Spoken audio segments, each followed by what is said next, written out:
நீ பாஸ்கருக்கு கால் பண்ணி நாங்க வந்துட்டு இருக்கோம்னு சொல்லு. சரிங்க ஆண்டி.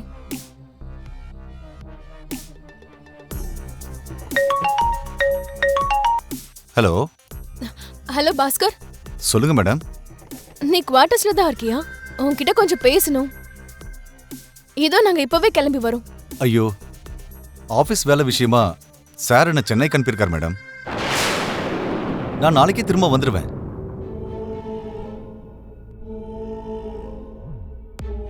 ஏதாவது அர்ஜென்ட்டா மேடம்? அதெல்லாம் ஒன்றும் இல்ல. அன்னைக்கு ஆக்சிடென்ட்ல உனக்கு அறிமுகமான லக்கியோட அம்மா போட்டோ உன்கிட்ட ஏதாவது இருக்கா?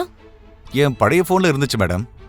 ஆனா ஒரு நாள் அந்த போன் தண்ணியில விழுந்து வேலை செய்யாம போயிடுச்சு மேடம். அதனால அவங்க போட்டோ எதுவும் என்கிட்ட இல்ல மேடம். இல்லனா போட்டோவை பார்த்தா அடையாளம் தெரியுமா? கண்டிப்பா கண்டுபிடிப்பேன் மேடம். என் குடும்பத்துல ஒருத்தியா இருந்தா என்னால எப்படி மறக்க முடியும்? சரி, ஓகே. நாளைக்கு நீ ஊருக்கு வந்ததுக்கு அப்புறமா என்ன காண்டாக்ட் பண்ண, நான் உன்னை பார்க்கணும். சரிங்க மேடம். ஆண்டி, நம்ம போட்டோ எப்படி காட்ட முடியும்? லக்ஷ்மியோட போட்டோவை காட்டினா பாஸ்கருக்கு இல்லாத போல டவுட்ஸ் வந்துராதா? நம்ம போட்டோவை நேரடியா காட்ட மாட்டோம். பாஸ்கர் சொன்ன அடையாளத்தை வச்சு ஒரு ஸ்கெட்ச் வரையற மாதிரி நடிப்பு நடிக்கலாம். ஃபைனலா ஆல்ரெடி நம்ம கிட்ட இருக்கிற ஸ்கெட்ச் ரூபத்துல இருக்கிற லக்ஷ்மியோட போட்டோவை பாஸ்கர் கிட்ட காட்டலாம். பாஸ்கர் அடையாளம் கண்டுபிடிச்சிட்டான்னா லக்கியோட அம்மாவும் லக்ஷ்மியும் 2 பேரும் ஒண்ணுதான்னு புரிஞ்சுக்கலாம். ஒருவேளை பாஸ்கர் அடையாளம் கண்டுபிடிக்கலன்னா லக்ஷ்மி ஆக்சிடென்ட்ல இறந்து போனதா நாம எடுத்துக்கலாம். ரொம்ப கஷ்டப்பட்டு அந்த லக்ஷ்மியை அந்த வீட்டை விட்டு வெளியே அனுப்புன. இந்த நந்தன் குடும்பத்தை விட்டே அவளை பிரிச்ச. இப்ப திரும்பவும் அவ உயிரோட தான் இருக்கானா? வீட்டுக்கு திரும்ப வந்துருவானா? என்னால எக்காரணத்தை கொண்டு அதை தாங்கிக்கவே முடியாது. அந்த லக்ஷ்மி உயிரோடவே இருக்க கூடாது. டென்ஷன் ஆகாத மனிஷா. பாஸ்கர் வந்ததுக்கு அப்புறம் எல்லா உண்மையும் நமக்கு தெரியதான் போகுது. ஜானுவோட கொஞ்சம் டைம் ஸ்பெண்ட் பண்றதுக்கு இந்த வாய்ப்பை நாம கரெக்டா யூஸ் பண்ணிக்கணும்.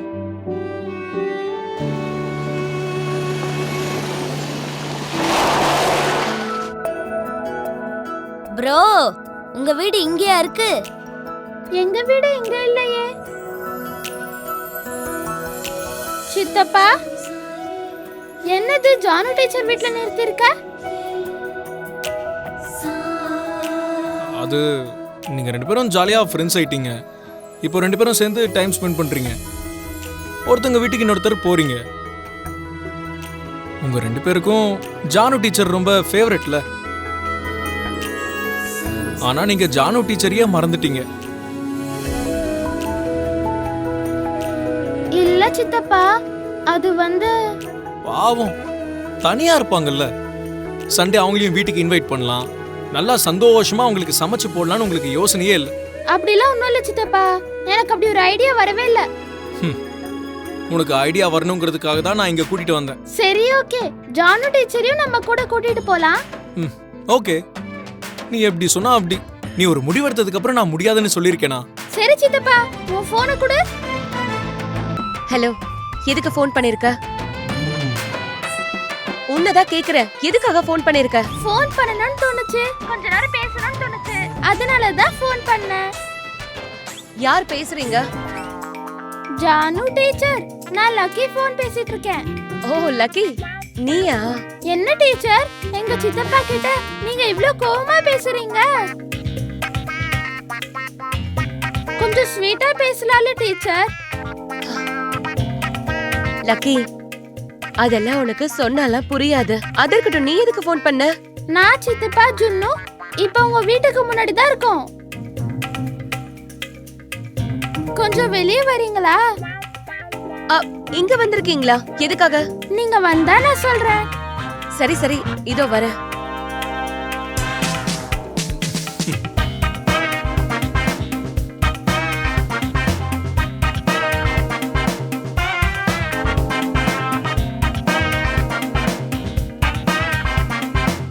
என்ன எல்லாரும் கும்பலா சேர்ந்து வந்திருக்கீங்க? உங்களை தூக்கிட்டு போறதுக்கு தான். தூக்கிட்டு போறதுக்கா? இன்னைக்கு சண்டே இல்லையா? தனியா வீட்ல இருந்து என்ன பண்ண போறீங்க டீச்சர்? எங்க கூட உங்களையும் உங்க வீட்டுக்கு கூட்டிட்டு போலான்னு தான் வந்தோம். உங்க வீட்டுக்கா? வேண்டாம் லக்கி. வந்தா நல்லா இருக்கும்ல ஜானு. நாங்க வந்தா என்ன நடக்கும், என்னெல்லாம் பேசுவாங்கன்னு உனக்கு நல்லா தெரியும்ல விவேக். எல்லாம் தெரிஞ்சிருந்து நீ கேக்குறியே. ஓ, உங்க பயம் எல்லாம் தேவயானிய பத்தியா? அவங்கள எப்படி மேனேஜ் பண்ணணும், என்ன மேஜிக் பண்ணணும்னு எனக்கு தெரியும். நீங்க முதல்ல வந்து கார்ல இருங்க. வேண்டாம் லக்கி. ஐயோ டீச்சர், நீங்க இப்படி சொன்னா கேக்குற மாதிரி தெரியல. என்ன பண்ணணும்னு எனக்கு தெரியும். வாங்க டீச்சர். வாங்க. ஐயோ வாங்க டீச்சர். ஏறுங்க டீச்சர். உட்காருங்க. உட்காருங்க டீச்சர். இப்ப நீ வேலை இருக்கு, நான் வெளியில போறேங்கிற. இப்ப நான் படுற கஷ்டத்துக்குலாம் என்ன பலன் இருக்கு சொல்லு. ஐயோ, நான் லஞ்சுக்குள்ள போயிட்டு வந்துருவேன் அர்ஜுன். நீங்க செஞ்சிருக்க சமையல நான் கண்டிப்பா டேஸ்ட் பண்ணுவேன். கண்டிப்பா நீ போயிட்டு வந்துருவல்ல? கண்டிப்பா வந்துருவேன். அப்ப சரி. நான் லஞ்ச் டைம்ல உன்னை எதிர்பார்த்துட்டு இருப்பேன். சரி அர்ஜுன்.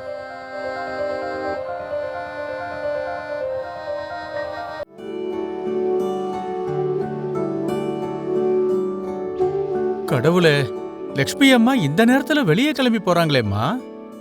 2 பேருமே பேசிக்கிட்டு ஒன்னா சேர்ந்து நின்னு அந்த சமையலை செஞ்சு முடிப்பாங்கன்னு நான் நினைச்சுக்கிட்டு இருந்தேன்.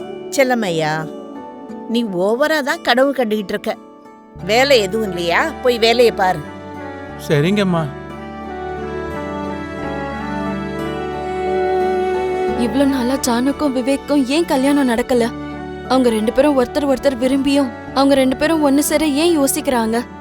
அவங்கள யார் தடுக்கிறது? அது என்னன்னு நான் தெரிஞ்சுக்கணும். போனா என் மாமியாரையும் நான் பார்த்த மாதிரி இருக்கும். எப்படியாவது இந்த பிரச்சனைக்கு ஒரு தீர்வு கண்டுபிடிக்கணும். இந்த பையன் யாரு? லாக்கியோட ஃப்ரெண்ட்.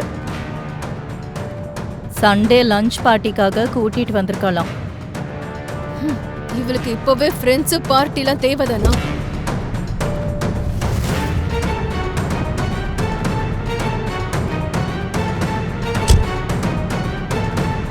பாரா, உங்க மருமகளும் வந்திருக்கா போல இருக்கு.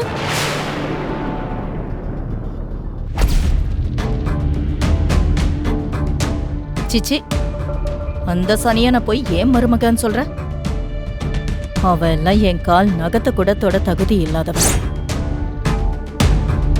அவ என்னைக்கும் இந்த வீட்டோட மருமகளா இங்க வரவே முடியாது. வரவும் விடமாட்டேன்.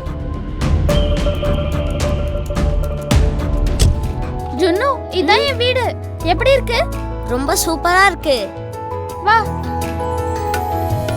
வா ஜுன்னு.